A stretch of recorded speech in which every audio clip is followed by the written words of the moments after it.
What if I told you that every single vitamin supplement sitting in your cabinet right now could be replaced by eating just one single food once a week? Not a protein powder, not a green juice, not some $80 adaptogen blend. Just one real food that humans have been eating for tens of thousands of years.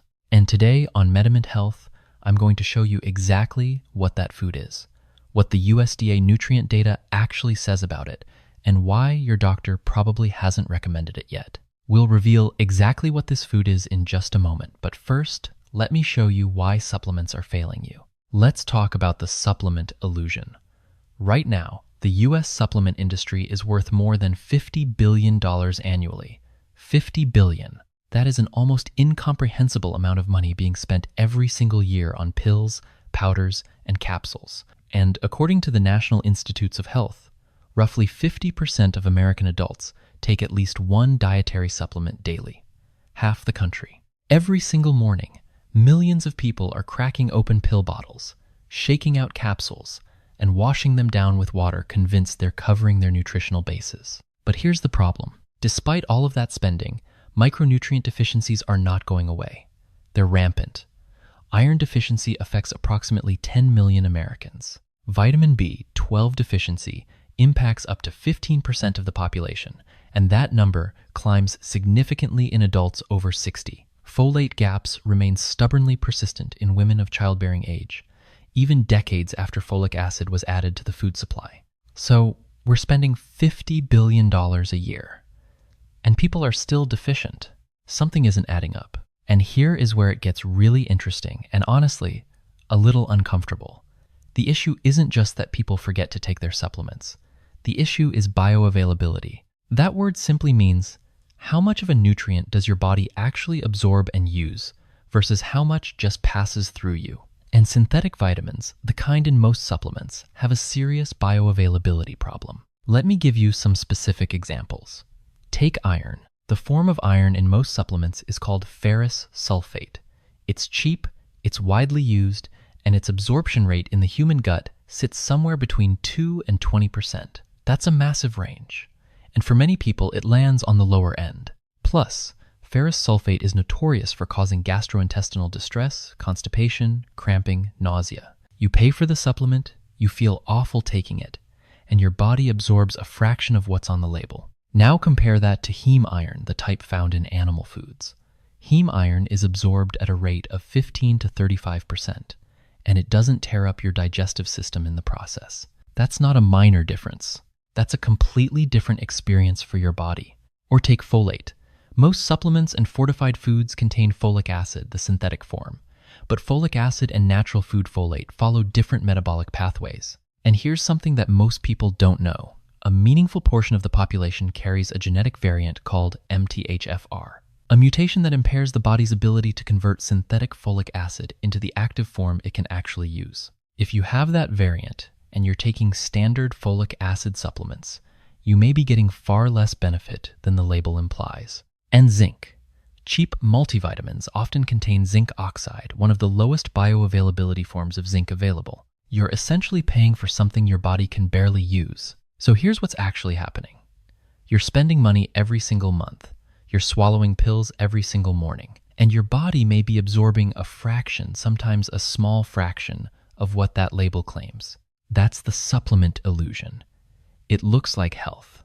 It doesn't always deliver it. So what does actual whole food nutrition look like? Let me show you the most nutrient-dense food on the planet. And it has been hiding in plain sight. Yes, it's beef liver. I know what your face just did. Stay with me because what I'm about to show you from the USDA's own data is going to completely change how you think about nutrition. Liver has a serious PR problem in modern culture. It's the food people joke about, the thing parents allegedly force-fed children in the 1970s, the dish nobody orders at a restaurant. But here's the thing, your great-grandparents knew something we've collectively forgotten. And the USDA FoodData Central database is about to prove it with hard numbers. This is not anecdote. This is not ancestral diet ideology or some carnivore influencer's hot take. This is raw compositional data from one of the most rigorous food databases in the world. So let's actually look at it. I want to walk you through exactly what 100 grams of cooked beef liver contains nutrient by nutrient, because when you see these numbers together, it changes everything. Let's start with vitamin A. 100 grams of cooked beef liver contains approximately 6,582 micrograms of retinol activity equivalents, or RAE. The recommended daily allowance for adults is 700 to 900 micrograms RAE. That means a single 100-gram serving of beef liver provides roughly 7 to 9 times your entire daily vitamin A requirement in one sitting. And this is critical, it's preformed retinol, the active, immediately usable form, not beta-carotene from a carrot that your body has to convert, and that conversion rate varies wildly based on your individual genetics, your gut health, and even what else you ate that day. Retinol from liver goes straight to work. Now let's talk vitamin B12. 100 grams of cooked beef liver contains approximately 70 micrograms of B12. The RDA for adults is just 2.4 micrograms per day. Do the math, liver provides nearly 30 times the daily requirement in a single serving. 30 times. If you have ever dealt with fatigue you couldn't explain, brain fog that doesn't lift, or low energy that just won't quit, B12 deficiency is one of the first things that should be investigated. And it's one of the most underdiagnosed nutrient deficiencies in the developed world. Beef liver addresses it in a way that almost no other food can match. Folate. 100 grams of cooked beef liver provides approximately 290 micrograms of dietary folate equivalents. The RDA is 400 micrograms daily. So, one serving gets you close to 3/4 of your daily requirement.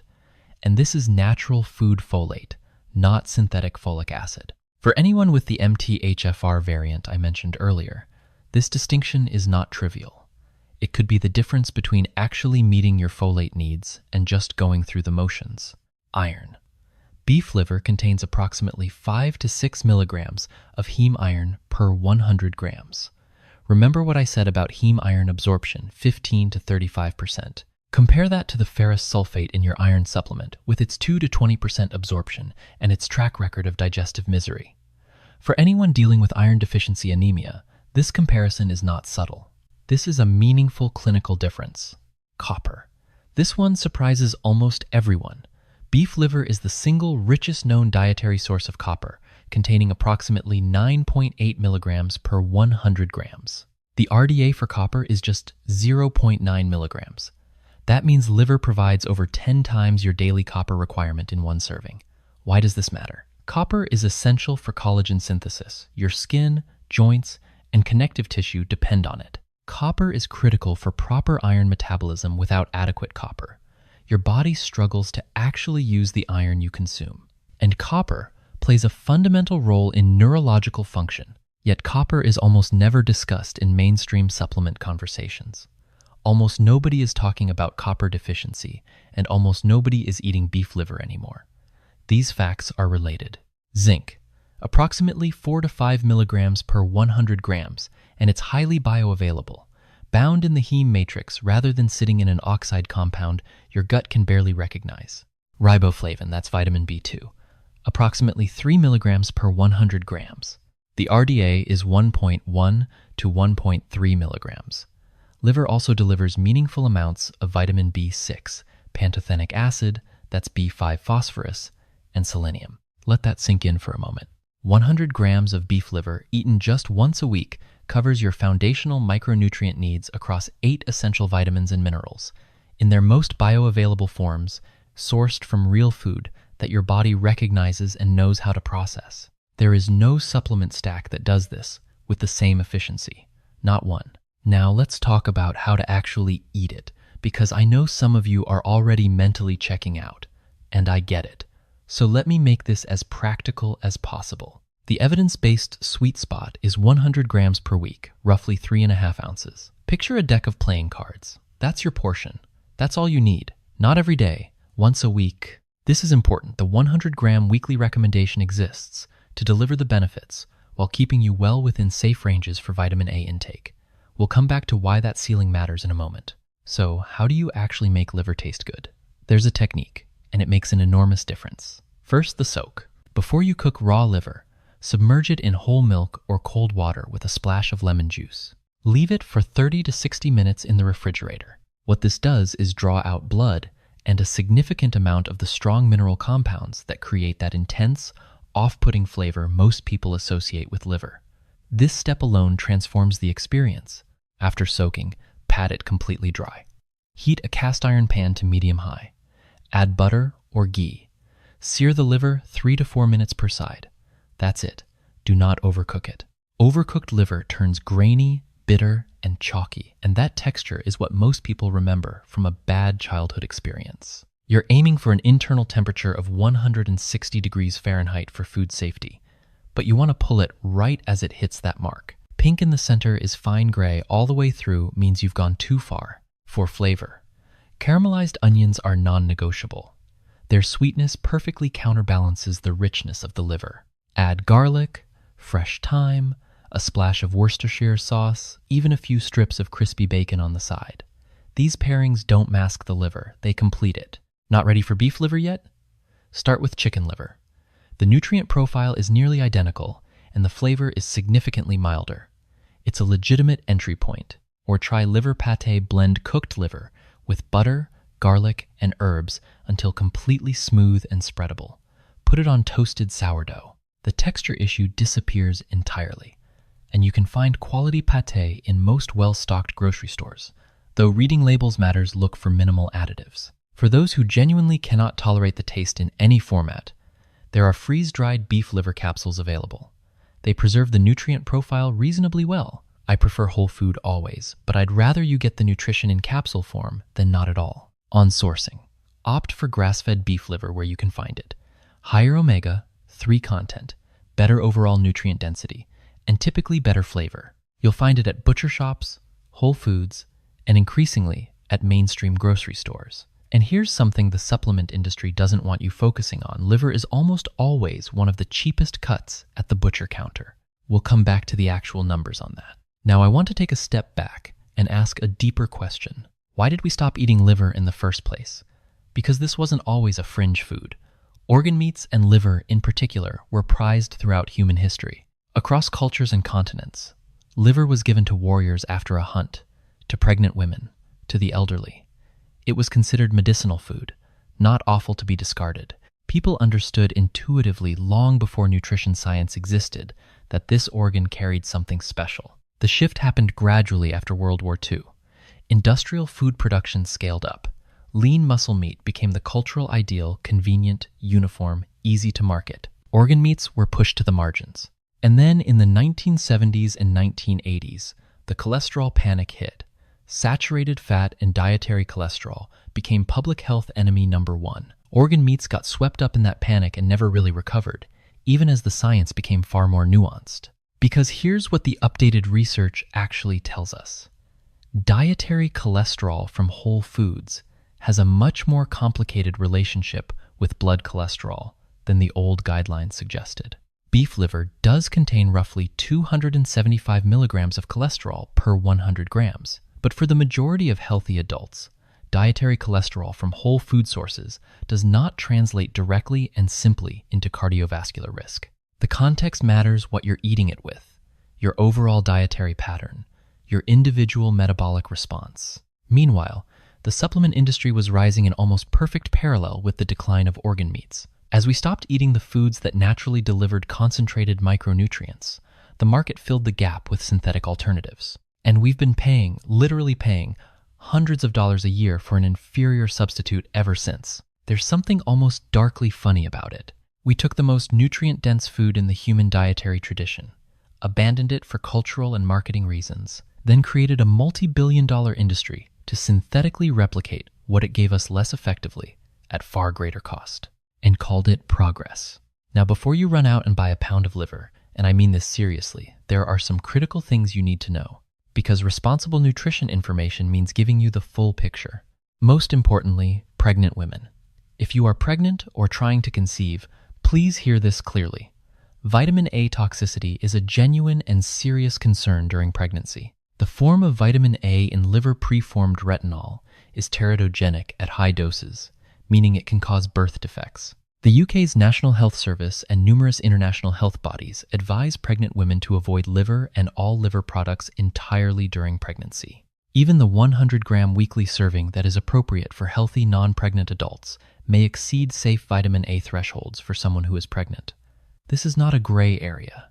If you are pregnant or actively trying to conceive, do not add liver to your diet without explicit guidance from your OBGYN or midwife. Full stop. Second, if you are on blood thinners warfarin, Coumadin, or similar anticoagulant medications, liver's extremely high vitamin K content can interfere with how your medication works. Talk to your physician before making any changes. Third, gout and high uric acid. Organ meats are high in purines, which your body converts to uric acid. If you have gout or hyperuricemia, organ meat consumption needs to be discussed with your doctor before you start. Fourth, and this applies to everyone, do not eat liver every day. Vitamin A toxicity from overconsumption of preformed retinol is real. Symptoms of hypervitaminosis A include nausea, headaches, dizziness, bone pain, and in severe cases, liver damage. The 100-gram once-weekly recommendation is specifically calibrated to keep you well within safe ranges. Treat it as a weekly food, not a daily one. And if you're also taking a supplement containing vitamin A, talk to your doctor about whether combining the two makes sense for your situation. Fifth, hemochromatosis. If you have been diagnosed with hereditary hemochromatosis, an iron overload disorder, high iron foods like liver should be avoided without specific medical guidance. The iron content that is beneficial for most people is problematic for you. For the majority of healthy adults, liver at the recommended dose is safe, beneficial, and frankly remarkable. But anyone with a pre-existing health condition should bring this conversation to a healthcare professional before making significant changes. That's not a disclaimer, I'm reading off a card, it's genuinely important. Now, let me show you the real cost comparison that makes the supplement industry uncomfortable. Head-to-head. Beef liver 100 grams once weekly versus a standard daily multivitamin approach. Vitamin A. Liver gives you 6,582 micrograms RAE, preformed retinol. A typical multivitamin delivers 700 to 900 micrograms, often as beta-carotene with variable conversion rates. Liver wins on bioavailability, and dose not even a contest. B12.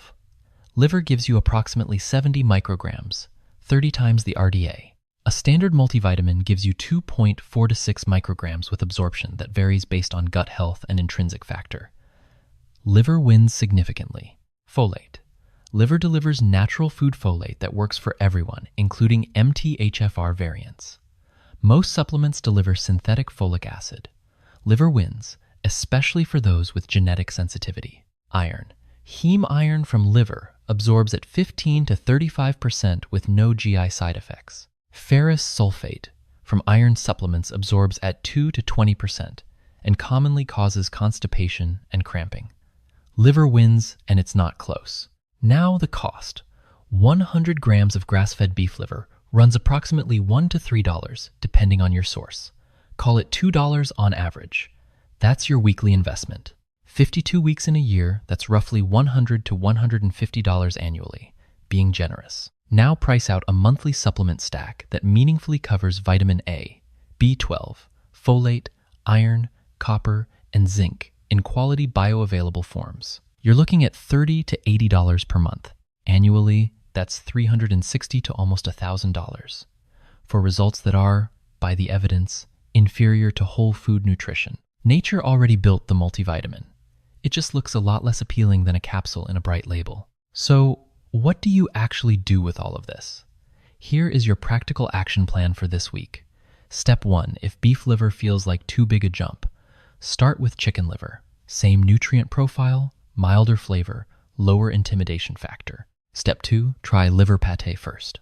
Find a quality option at your grocery store, check the label for minimal additives, and spread it on sourdough. That's it. One small step.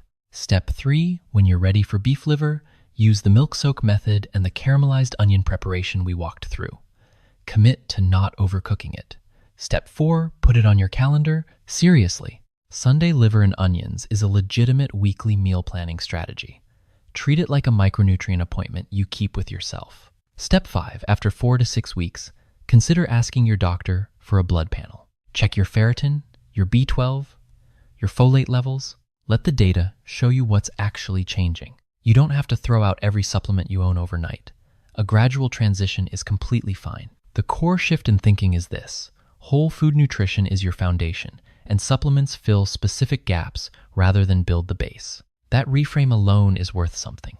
Have you ever eaten liver? Drop it in the comments. I want to know your experience, good or bad. If you tried it and hated it, tell me how it was cooked. I'd bet it was overcooked.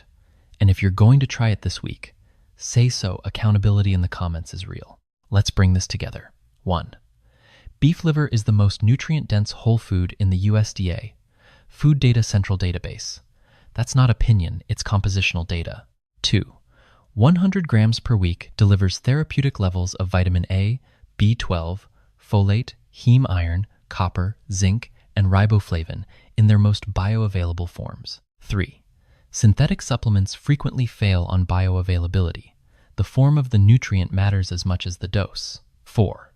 Preparation is everything. Soak it, don't overcook it, pair with caramelized onions and butter. 5. The warnings are real and non-negotiable. Pregnant women should avoid it. People on blood thinners and those with gout or hemochromatosis need medical guidance first. 6. The annual cost difference between a whole food micronutrient approach and a supplement stack is measured in hundreds of dollars, and the whole food wins on efficacy. Forget supplements is a strong statement. I mean it as the start of a conversation, not an absolute rule. But that conversation should begin here with real food, real data, and a willingness to question what we've been sold for the last 50 years. If this video shifted how you think about nutrition, hit the like button. It genuinely helps this information reach people who need it. Subscribe for evidence-based nutrition content every single week. No fads, no supplement sponsorships, just data. Drop a comment below. Are you going to try liver this week? I read every comment. And if you want to go deeper, watch our video on the top 5 most underrated whole foods. It's linked right here. I'll see you in the next one. This content is for educational purposes only. Please consult your doctor before making health changes.